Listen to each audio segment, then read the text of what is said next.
Olá, queridos, eu cumprimento a todos com a paz do Senhor e Salvador Jesus Cristo. Estamos aqui para darmos continuidade aos nossos subsídios da nossa EBD, Escola Bíblica Dominical. A você, meu amigo aqui da região de Presidente Epitácio, você é o nosso convidado a estar conosco todos os domingos às 8h30 da manhã, em nossa sede da Assembleia de Deus, Ministério do Belém, na Rua Cuiabá 146, em frente à Caixa Econômica Federal. Na congregação onde estamos, nós temos também, no mesmo horário, às 8h30 da manhã, todos os domingos, na Rua Antônio Venâncio Lopes, 2034, aqui no bairro da Vila Esperança. Você é convidado a estar presencialmente conosco. Esses vídeos na internet, eles não substituem a presença dos irmãos, aquele momento de comunhão, aquele momento de estarmos juntos, crescendo juntos, aprendendo a palavra do Senhor. E eu louvo a Deus porque este ano está se findando, a você que esteve comigo aí, né, no decorrer desse ano, e encerrando-se também um trimestre muito maravilhoso, qual estamos estudando, né? Até os confins da terra, pregando o evangelho a todos os povos até a volta do Senhor Jesus. O meu muito obrigado de coração a você, meu irmão, minha irmã, que esteve conosco aqui no decorrer dessas aulas. E essa aula vai ser na véspera de Natal, que é no dia 24. E eu quero desejar a todos vocês um Feliz Natal e, se você não conseguir me ver até lá, um próximo ano novo. Mas eu fico feliz, queridos, porque aqui nós temos aula bíblica e não temos recesso aqui. Sabemos que algumas igrejas vão se fecharem, alguns irmãos vão viajarem, mas aqui, você dentro do seu carro, no seu ônibus, na sua viagem, você pode estar acompanhando a escola bíblica. Talvez a sua igreja está fechada e você tem o desejo de estar em igreja ouvindo a palavra a respeito da escola bíblica. Então aqui você tem essa liberdade de estar acompanhando, coloca o fone no ouvido e vai acompanhando e viajando e assistindo às nossas aulas, que Deus vai continuar abençoando a sua vida, a sua casa, a sua família. Amém? Muito bem, queridos. Nós estivemos a lição passada, que foi a lição de número 12, que falou sobre um modelo de missões da igreja de Antioquia. Talvez você diz, mas a igreja de Jerusalém, ela não foi um modelo de missões. Nós estudamos isso em decorrer de todas as nossas lições. Vemos que o modelo de missões foi a igreja de Antioquia. Para a igreja de Jerusalém pregar a palavra, ela praticamente foi empurrada. Deus usou Saulo já para pregar o evangelho antes dele se converter, para que o povo saia dali, né? Então veja, houve aí depois a perseguição, né? 5, 6 anos depois ali a perseguição ali por causa de Estevão. E nós vemos que mesmo assim eles não pregaram o evangelho, eles não tinham entendido que tinham pregado para outras pessoas. Veja que ali em Jerusalém, eles enchiam Jerusalém. Ali eles pregou em todos os pontos. Mas eles ainda não tinham a visão aberta para a missão transcultural, mas a missão local. Ou seja, é aquilo que nós já estudamos. A visão que eles tinham era o quê? Centrípeta. Ou seja, tudo centralizado ali em Jerusalém. Mas o propósito de Deus não é a missão apenas centrípeta, mas centrífuga. Ou seja, é sair de dentro para fora, as portas fora, para anunciar a Cristo Jesus. Pregar o evangelho, todos devem pregar, é um dever de todos. A missão local, toda a igreja precisa pregar. Agora, a transcultural não é todos. É aqueles que Deus tem uma chamada específica, como nós vimos no exemplo do apóstolo Paulo, nós vimos ali Filipe, ele foi chamado especificamente por Deus. Mas talvez também você pode estar pregando em um local para alguém que é de outra nação. Aí também você está alcançando alguém que é de outra cultura ou de outras etnias, né, de outros povos, pregar o evangelho. Mas vemos que o modelo de missões da igreja de Antioquia, vemos que ele tinha profeta, tinha doutores, eles oravam, eles jejuavam, eles contribuíam, eles falavam de Jesus. Esse é o modelo, queridos. Esse é o modelo de missões da igreja de Antioquia. Tinha tudo ali, todo o aparato para se fazer missões. Pregavam, eram cheios do Espírito Santo, fé, enviaram missionários. Depois que oraram e jejuaram, eles serviam ao Senhor, depois continuaram orando, servindo, mesmo depois que o Espírito Santo apontou que era Barnabé e Saulo para a obra, eles continuaram servindo. É um modelo. É uma igreja também estrategista. Veja que pregaram ali em alguns pontos, poderia alcançar o Império Romano, da qual fazia parte a Antioquia, né? Poderia alcançar ali o Éfeso, a região da Ásia. Veja que eles foram o quê? Eles foram estratégicos. Porque nós pregamos a palavra que precisamos entender que precisamos ter estratégia. De onde surgiu essa palavra estratégia, né? Surgiu na Grécia, né? 2000 e poucos anos atrás, mais ou menos, que existia os chamados o quê? Os gregos, né? Eles deram esse nome que era chamado de o estratagos. Quem que eram os estratagos? Era o estratego. Quem era o estratego? É aqueles que comandavam as guerras. É aqueles que subiam em um lugar alto. É aquele que liderava, é tipo como um funcionário público, ele liberava alguma coisa, uma pessoa para se ter êxito sobre algo. Era o chamado de os estratego na Grécia. Aqueles que conduzem a guerra, as forças armadas. É aquele que sobe e vê o futuro já bem próximo. Aquele que já vê a guerra como já no fim.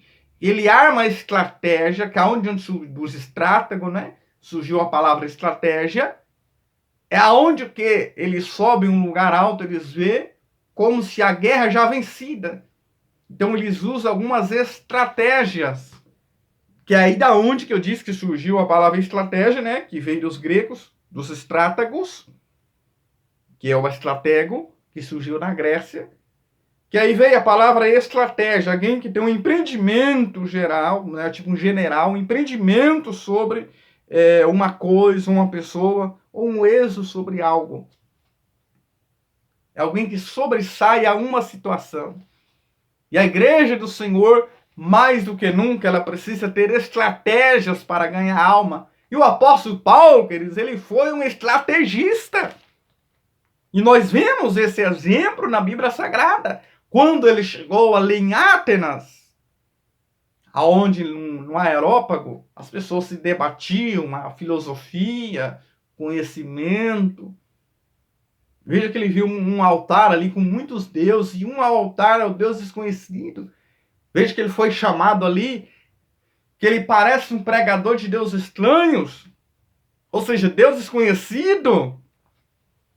E Paulo então foi chamado para falar ali, ou seja, ele foi ter a sua oportunidade, porque ele tinha conteúdo para debater, para impor aquelas pessoas, para convencer aquelas pessoas.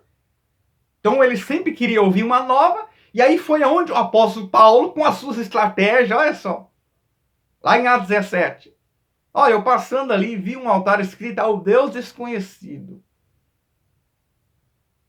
Ou seja, eles, para não ofender os deuses, eles não nomeavam, com medo de ofender os deuses, os gregos.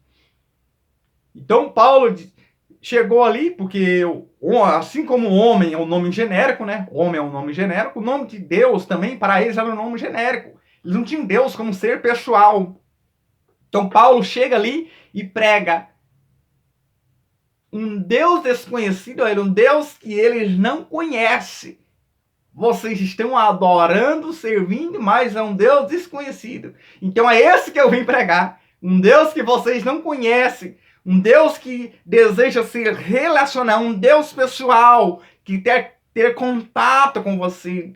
Quer se relacionar com você. Paulo não ofendeu os ídolos, não falou, joga isso no mato, esses ídolos não servem para nada, porque ele se comoveu ali e vindo da cidade entregue em idolatria.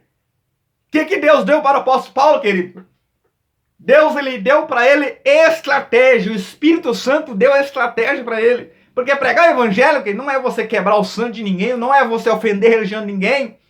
Você tem que falar de Cristo. Paulo começou a falar sobre Cristo e a ressurreição. Houve uma reação, sim, uns falou, depois eu te ouço, mas outros falou, queremos te ouvir de novo. Porque eles foram impactados com uma palavra. Isso se chama estratégia.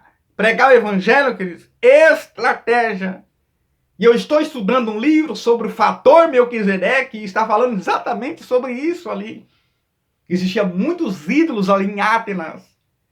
E nesse livro, Fator Melquisedeque, nesse livro é dito que os deuses que as pessoas têm, os muitos ídolos que as pessoas têm, elas ocupam apenas o espaço que é de Deus.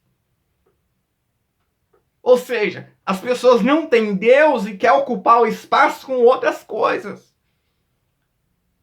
Mas isso não substitui Deus, a presença de Deus. Porque há um vazio no homem que só pode ser preenchido com a presença de Deus. Os ídolos não substituem. Há um vazio no homem ou na mulher. Ou seja, existia um vazio ali naquelas pessoas em Adem, e há um vazio nas pessoas de hoje, que elas procuram outros ídolos, quem sabe é o dinheiro, quem sabe é o trabalho, outras coisas, para querer preencher o vazio, o espaço que é somente de Deus. E isso não preenche o espaço que é somente de Deus. Então, Antioquia,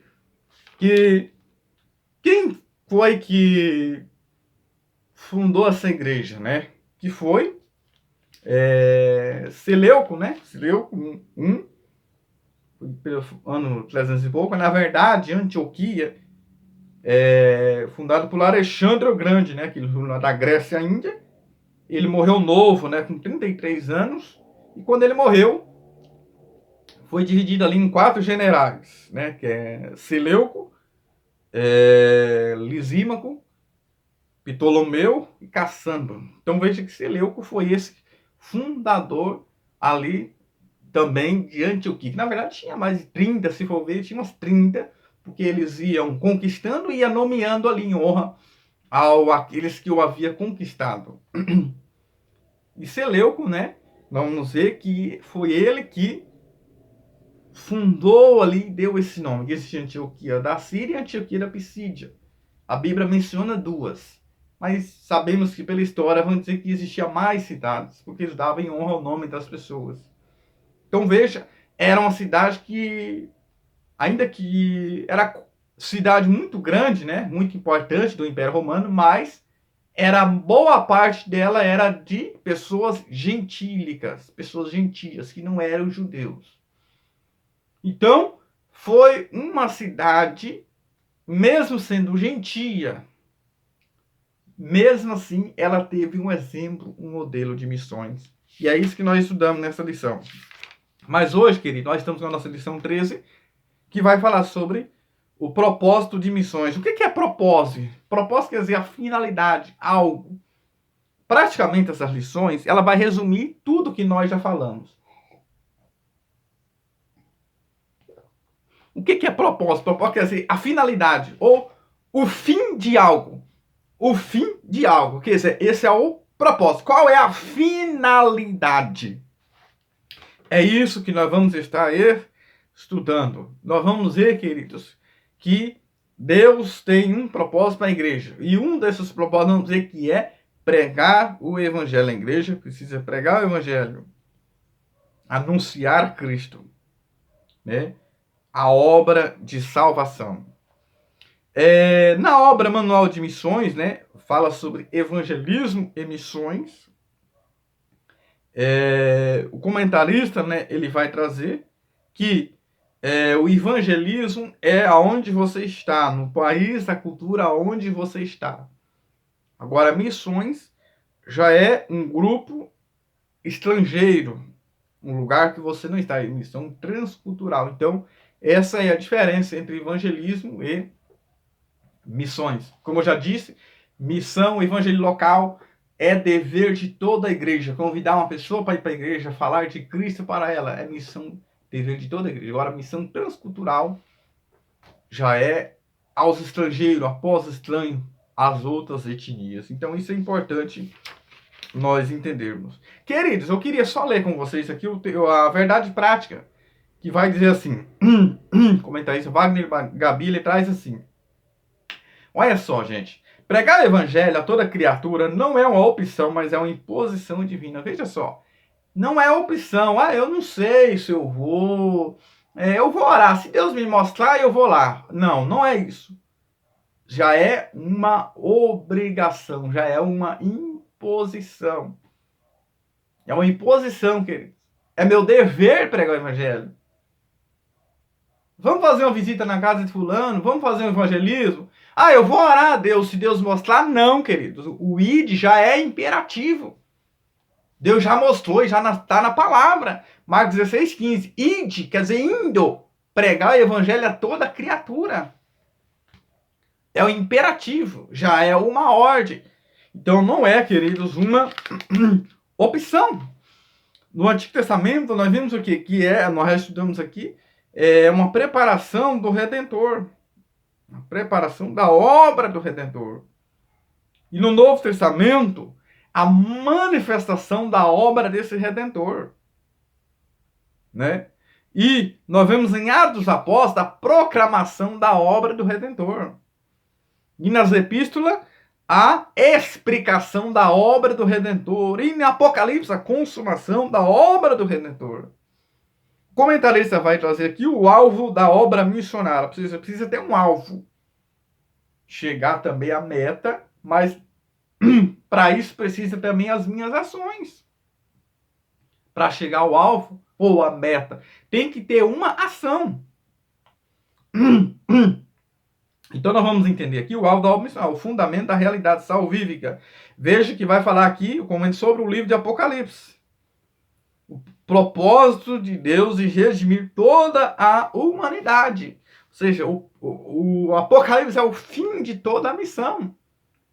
Porque Apocalipse 5, verso 3, vai dizer aqui: eu vi toda criatura que está no céu e na terra, e debaixo da terra, que está no mar, e todas as coisas que nele há, dizer, olha só, ao que está sentado sobre o trono, Deus, veja, Deus, e ao Cordeiro, Jesus, seja dado ações de graça e honra e glória e poder para todos sempre. Veja, Deus e também Jesus. Né? E grandes multidões de pessoas louvando a Deus. Exaltando a Deus. É o que vai dizer aqui em Apocalipse. Né? Tem um louvor da época. O fim de todas as coisas vem. O fim vai vir. E o cumprimento de tudo é em Apocalipse. Existem 5 partes na Bíblia que nós podemos resumir. Né? Sobre o que? Nós vamos ver. Primeiro ponto, nós vamos ver. Anote aí. Missão de Deus. Veja só, primeiro, o Deus do Antigo Testamento é um Deus missionário. Deus, primeira parte aqui. O Deus do Antigo Testamento é um Deus missionário, pois chamou uma família, que é Abraão, para abençoar todas as famílias da terra. Veja que a missão começou com Deus. Nós vamos ver lá em 2 Coríntios. Deus em Cristo reconciliando o mundo. 2 Coríntios 5 ali. Veja que Deus é um Deus missionário. Deus é um Deus missionário. Porque ele chamou uma família para abençoar outras famílias. A segunda parte é Cristo. O Cristo do Novo Testamento é um Cristo missionário. Pois ele começou com a igreja, né? Iniciou a igreja para dar testemunho dele. Ele chamou a sua igreja para dar testemunho dele. Terceiro, o Espírito Santo de Atos é um espírito missionário, pois ele tirou a igreja de Jerusalém e levou a Roma para pregar o evangelho. Olha só. Quarta parte, a igreja das epístolas é uma igreja missionária. Veja que uma comunidade mundial, uma vocação mundial, isso nós vemos nas epístolas. Quinta parte.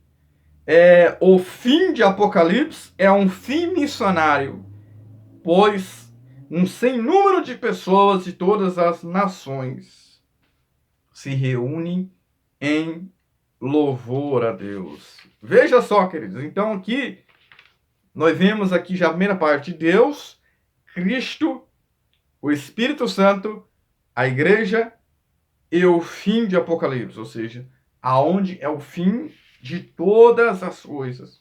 Então o propósito da igreja sempre é pregar o evangelho do Senhor. A palavra evangelho no grego é evangelion, no hebraico é bessorá, evangelion, que é a raiz de bissar também, que é proclamar uma notícia de alegria. Então, é o dever de toda a igreja. Alguns proclamavam notícias falsas, notícia ruim, dentro de algum contexto também judaico. Tem pessoas que têm o prazer de levar notícia ruim. Nós vemos muito isso na Bíblia Sagrada. Notícia de morte, notícias de política, notícias que não condiz com a palavra do Senhor. Mas nós, como igreja do Senhor, temos que proclamar as boas novas, as boas notícias da salvação do Senhor. Falar que Jesus salva, cura, batiza com o Espírito Santo, em breve voltará para buscar a sua igreja. Então, nós vemos aqui que é um propósito, ponto 2, um propósito global. Ou seja, nós vemos isso que em Apocalipse reitera o princípio universal de toda a nossa missão, nós vemos isso em Apocalipse. Ou seja, é um propósito que global. Segundo Timóteo, nós vamos ver isso, queridos. Aliás, 1 Timóteo, Deus quer que todos os homens se salvem. Né? O apóstolo Paulo, ele vai dizer que quer, deixa eu ver aqui para vocês entenderem. 1 Timóteo, aqui ó, 1 Timóteo 2,4, que quer que todos os homens se salvem e venham ao conhecimento da verdade. Ou seja, esse é um propósito global. Deus quer que todos se salvem.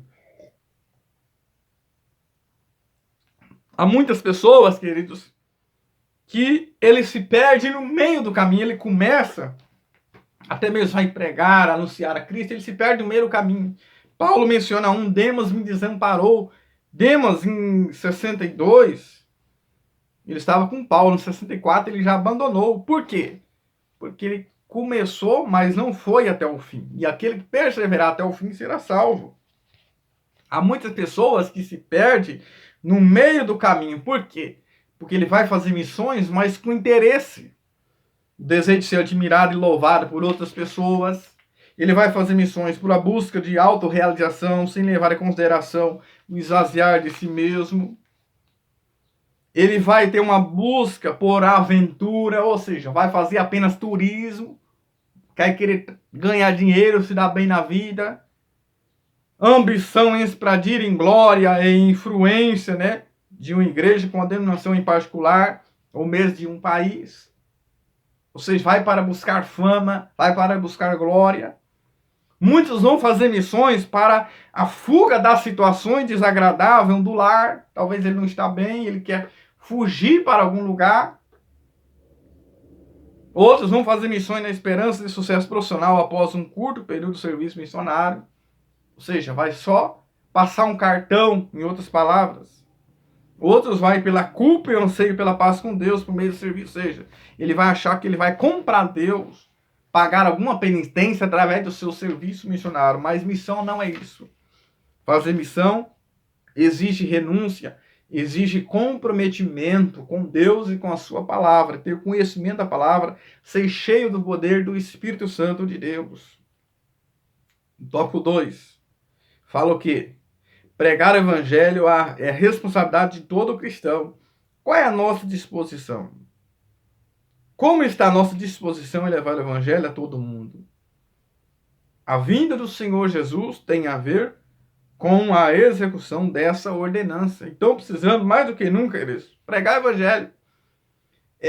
Missão é uma tarefa, anota aí, é uma tarefa urgente,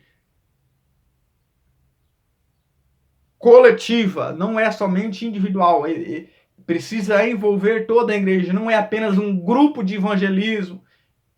Esses departamentos têm tirado a missão da pessoa de pregar. Deixa para o departamento fez. Não, é dever de todos, é urgente, também é coletiva, ela é pedagógica, precisa pregar a palavra, precisa falar de Cristo, precisa conhecer a Bíblia, é apaixonante, precisa amar algo do Senhor. É significativa. É algo, queridos, que é muito importante. Nós vamos ver aqui. A religião da Bíblia é uma religião missionária. John Stott diz. A religião da Bíblia é a religião missionária. Vamos ver sempre a igreja pregando a palavra do Senhor. Então veja como que está os jovens de nossa igreja. Estão pregando a palavra? Como que está os obreiros? Como que estão as irmãs? Como que estão as crianças? Como que estamos em nossa igreja? Como que a nossa igreja está reagindo? Em Antioquia, a mão do Senhor estava sobre eles. Eles não se deixaram levar pela cultura, não se identificaram pela naturalidade, pelo idioma. Eles se identificaram por Cristo. Porque lá em Atos 11:26, Paulo pregando ali 1 ano, e Barnabé ali, 1 ano sempre pregando ali, formou Cristo neles, foram chamados pela primeira vez de cristão, porque realmente se parecia com Cristo. Talvez para alguns em forma de sarcasmo, não é o seguidor de Cristo, mas eles viram que eles se pareciam com Cristo, porque eles faziam as mesmas obras que Cristo fazia. Então eles não se deixou levar pela cultura, pela língua, pela etnia. Eles não foram levar a cultura deles, eles foram levar Cristo nas culturas. Então, isso é muito importante. Como que está? Porque não podemos omitir, queridos. Pregar o evangelho, não pregar aí se torna um orgulho espiritual, porque Cristo não vai ser compartilhado. Nós vamos ver isso em Mateus 28, Marcos 16:15, em Atos, em Lucas. Sempre pregar o evangelho. Paulo diz, ponto 2 aqui, pois me é imposta essa obrigação. 1 Coríntios 9:16. Então não tem como você dizer, mas não é minha obrigação, não é meu dever, não é meu compromisso, é o pastor. Não, querido. Paulo diz, olha o que Paulo diz. Veja aqui algo imposto. Porque se anuncio, 1 Coríntios 9:16, porque se anuncio o evangelho, não tenho de me gloriar, pois me é imposta essa obrigação, e ai de mim se não anunciar o evangelho. Veja que o ai aqui exige uma punição por não ir, uma sentença. Então aqui ele deve pregar, é um dever dele pregar a palavra, porque para o mundo é uma proposta. Por exemplo, Deus vai exigir que o mundo pregue, mas a igreja. Para o mundo é uma proposta. Mas para a igreja, não. Para a igreja é um dever, é algo imposto, não é uma proposta. Então, proposta aos incrédulos, imposta aos cristãos. Sabe que você não paga imposto? O que é algo imposto? Mas se você não paga imposto, seus bens são confiscados, você perde os seus bens, você não consegue vender, porque fica preso. Então aqui também, Paulo diz que é imposto, algo que é imposto, eu devo fazer, eu devo contribuir, eu devo compartilhar. Em tempos modernos, que direto ou indiretamente, a igreja é pressionada a renunciar à missão primária de pregar o evangelho do Senhor. Romanos 15:20, o apóstolo Paulo, ele diz. Olha o que Paulo diz lá em Romanos 15:20.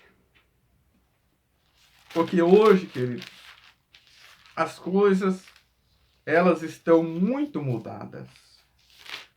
Paulo diz, Romanos 15:20, olha só.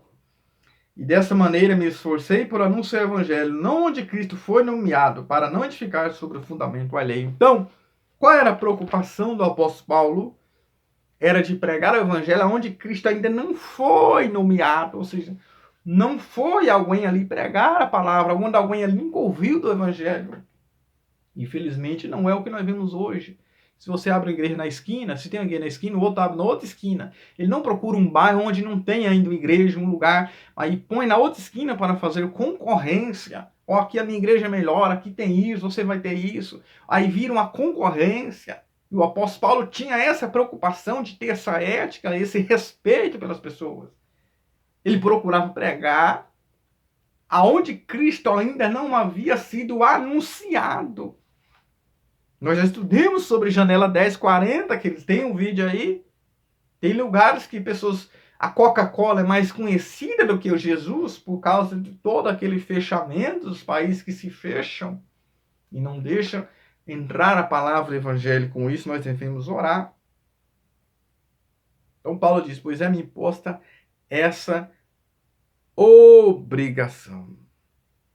Ali em Atenas, Paulo, quando vai ali no Areópago, ali eles discutiam história, discutia filosofia, discutia religião. Mas Paulo não foi falar disso, ainda que ele tinha conhecimento de tudo ali.